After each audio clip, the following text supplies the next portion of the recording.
Office of profit मामले में election commission ने रिपोर्ट भेजी है। आज ही सीएम हेमंत सोरेन के करीबी की गिरफ्तारी हुई और उसके बाद राज्यपाल को अपना फैसला भेजा गया है। तो हेमंत सोरेन की सदस्यता जा सकती है। सूत्रों के हवाले से जानकारी मिल रही है। ऑफिस ऑफ प्रॉफिट मामले में ईसी ने अपनी रिपोर्ट भेजी है, राज्यपाल को अपना फैसला भेजा गया है। तो क्या हेमंत सोरेन की झारखंड के मुख्यमंत्री की मुश्किलें बढ़ने वाली हैं? गौरव ज्यादा बातचीत के लिए हमारे सहयोगी जुड़ चुके हैं हमारे साथ। गौरव, इस पूरे मामले से जुड़ी क्या जानकारी फिलहाल मिल पा रही है, अपडेट के साथ बताएं। देखिए, बिल्कुल बड़ी खबर आ रही है कि झारखंड के मुख्यमंत्री हेमंत सोरेन, जिन पर लाभ के पद के मामले में यानी कि ऑफिस ऑफ प्रॉफिट के मामले में जो शिकायत दी गई थी, जिसमें पीपुल्स ऑफ रिप्रेजेंटेशन एक्ट की धारा 9(1) के तहत ये आरोप लगाया गया था कि उन्होंने मुख्यमंत्री रहते हुए खुद के लिए जो है वो एक लीज माइनिंग है वो आवंटित की, खदान आवंटित की और जिसके बाद उनके खिलाफ जो है वो शिकायत भारतीय जनता पार्टी की तरफ से जो है वो राज्यपाल को दी गई थी। राज्यपाल ने भारत निर्वाचन आयोग के सामने इस शिकायत पत्र को भेजा था और इस मामले में निर्वाचन आयोग ने मुख्य सचिव से रिपोर्ट तलब करने के बाद इसकी सुनवाई शुरू कर दी थी। 18 अगस्त को जो है इस मामले में सभी पक्षों का लिखित जवाब ले लिया गया था और उसके बाद जैसा कि हमने पहले भी सूत्रों से जानकारी दी थी कि इस मामले में बुधवार को जो है वो पूरी तरीके से जो रिपोर्ट पर फैसला लेना था मुख्य चुनाव आयोग द्वारा वो ले लिया गया और फिलहाल चुनाव आयोग का जो ओपिनियन है, जो फैसला है, वो राज्यपाल को, झारखंड के राज्यपाल को पत्र के माध्यम से भेज दिया गया है। इस पत्र के भेजे जाने के बाद अब झारखंड में इस बात को लेकर हलचल तेज हो गई है कि क्या हेमंत सोरेन की सदस्यता जाएगी। हालांकि जिस तरह के आरोप उन पर लगे थे वो बहुत ही गंभीर आरोप थे। हालांकि उनके द्वारा दिए गए जवाब में उन्होंने सभी आरोपों को निराधार बताया था और उन्होंने कहा था कि जो उन्होंने लीज आवंटन का मामला है वो 2018 में खत्म हो गया था, उसके बाद वो लीज जो है वो रिन्यू नहीं हुई थी। हालांकि इस मामले में जिस तरह से इस सुप्रीम कोर्ट में भी सुनवाई डाली गई है और साथ ही साथ रांची हाईकोर्ट में भी एक जनहित याचिका के माध्यम से सुनवाई हो रही है, ऐसे में चौतरफा जो है वो हेमंत सोरेन फंसे हुए नजर आ रहे हैं। और ऐसे में अगर ऑफिस ऑफ प्रॉफिट का मामला उनके खिलाफ सिद्ध होता है, इसका सीधा मतलब होता है कि उनकी जो विधानसभा की सदस्यता है वो रद्द कर दी जाएगी, क्योंकि पीपल्स ऑफ रिप्रेजेंटेशन एक्ट साफ साफ कहता है कि कोई भी मुख्यमंत्री जो है वो लाभ के पद पर नहीं हो सकता है या लाभ के पद का फायदा नहीं उठा सकता है, जिसका बड़ा असर जो है वो हेमंत सोरेन पर पड़ेगा। लेकिन फिलहाल खबर यही है कि केंद्रीय चुनाव आयोग ने ऑफिस ऑफ प्रॉफिट मामले के आरोप शिकायत पर फिलहाल जो अपना फैसला है वो राज्यपाल को भेज दिया है और अब जाहिर तौर पर राज्यपाल इस मामले में आगे जो है वो कार्रवाई करेंगे कि किस तरीके से हेमंत सोरेन की सदस्यता विधानसभा में रहेगी या फिर उनकी सदस्यता जाएगी। यानी कुल मिलाकर अब जो मामला है वो पूरी तरह से राज्यपाल के पाले में जा चुका है और इस तरह का मामला जो था, गौरव, दिल्ली में भी काफी सुर्खियां बटोरा था, उस वक्त भी आम आदमी पार्टी की सरकार पर काफी सवाल उठाए गए थे। लेकिन मैं आपसे एक बार फिर से कहूंगा कि झारखंड के मुख्यमंत्री की जब सदस्यता जा सकती है तो गौरव पूरे मामले को तफसील से समझाइए कि पूरा मामला है क्या और कैसे यहां पर झारखंड सरकार की मुश्किलें बढ़ रही हैं लाभ के पद मामले में।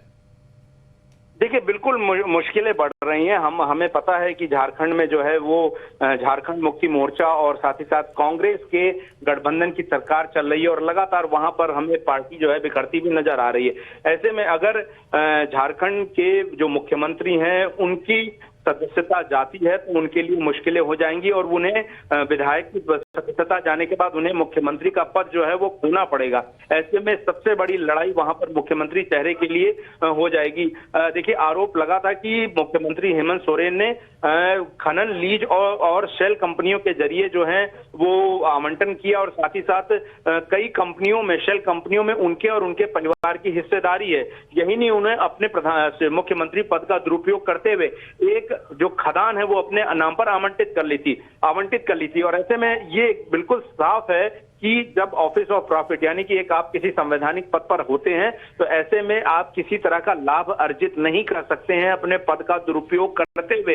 ये बात साफ साफ पीपल्स रिप्रेजेंटेशन एक्ट में लिखी हुई है और ऐसे में जब आरटीआई के जरिए और भारतीय जनता पार्टी ने तमाम दस्तावेजों के जरिए ये सबूत जुटाए कि हेमंत सोरेन के खिलाफ जो है तमाम ऐसी संलिप्तताएं मिल रही हैं जिनमें वो ऑफिस ऑफ प्रॉफिट का दुरुपयोग कर रहे हैं, यानी कि उन्होंने न सिर्फ अपने पद का दुरुपयोग करते हुए अपने नाम पर खदान आवंटित की, बल्कि कुछ शेल कंपनियां यानी कि कुछ फर्जी कंपनियों में उनके परिवार वालों की हिस्सेदारी है।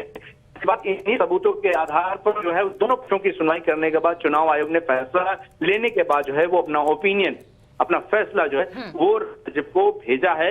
अब इसका मतलब साफ है कि जैसे ही ये मामला राज्यपाल के पास जाएगा और अगर उसमें अयोग्यता की बात कही गई है, उनका वो अपनी विधायक ठीक है। के पद से गौरव जो आपके है पास लौटेंगे। हमारे साथ इस वक्त बीजेपी नेता निशिकांत दुबे भी जुड़ चुके हैं, सांसद है दरअसल। निशिकांत दुबे जी, बहुत बहुत स्वागत आपका टाइम्स ऑफ भारत पर। सर, जिस तरीके से हेमंत सोरेन के खिलाफ ये कार्रवाई हो रही है, मुश्किलें उनकी बढ़ती जा रही है, आप इस पूरे प्रकरण को कैसे देख रहे हैं? देखिए, झारखंड एक मुक्ति मोर्चा एक भ्रष्टाचारी पार्टी है और पूरी पार्टी भ्रष्टाचार में लिप्त है। यदि आपको ध्यान हो कि नरसिम्हा राव की सरकार बचाने के लिए झारखंड मुक्ति मोर्चा के सांसदों ने पैसा लिया और पैसा बैंक में जमा किया। कार्रवाई इसीलिए नहीं हुई कि वो लोकसभा का सवाल था। कांग्रेस के लोकसभा के स्पीकर थे उस वक्त, स्पीकर साहब ने जो है इसके ऊपर कोई कार्रवाई नहीं की। उसी तरह से ये माइनिंग लीज ले गया, भ्रष्टाचार है वहाँ, भाई भतीजावाद है वहाँ, ट्रांसफर पोस्टिंग में पैसे लिए जा रहे हैं, बालू छत्ती दारू गिट्टी जो भी कहिए वो पूरा नीलाम हो रहा है।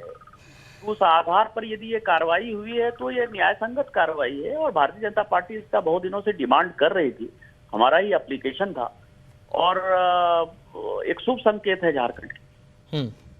आपको क्या लगता है सर, क्योंकि अभी कुछ कानूनी विकल्प भी हो सकता है कि हेमंत सोरेन इसमें तलाशने की कोशिश कर रहे हैं, और 12 अगस्त को जो सुनवाई हुई थी उस वक्त उनकी जो वकील थी उन्होंने पीपल्स रिप्रेजेंटेशन एक्ट 1951 की धारा 9A का हवाला भी दिया था, जिसे कि अब चुनाव आयोग के पाले में सब पूरा मामला था और चुनाव आयोग ने उसे खारिज कर दिया है। तो आपको लगता है कि कोई ऐसा विकल्प जिसे हेमंत सोरेन आगे अख्तियार कर सकते हैं? देखिए, कानूनी विकल्प तो इस देश में प्रत्येक नागरिक को मौजूद है और वहां जाने के लिए यहाँ की न्यायपालिका स्वतंत्र है जी। जो भी डिसीजन लेगी न्यायपालिका लेगी। लेकिन जहां तक चुनाव आयोग का सवाल है, जहां तक इनके भ्रष्टाचार का सवाल है, भ्रष्टाचार प्रूफ हो गया और चुनाव आयोग ने यदि इनकी सदस्यता रद्द करने का आदेश दे दिया है, उसके आदेश के बारे में मुझे एग्जैक्ट जानकारी नहीं है कि क्या दिया है, लेकिन जो खबरें आ रही हैं उसके हिसाब से जो दे दिया है उसके आधार पर इनके पास कोई विकल्प नहीं है। इनको इमीडिएट इस्तीफा देना चाहिए और चुनाव में चलना चाहिए।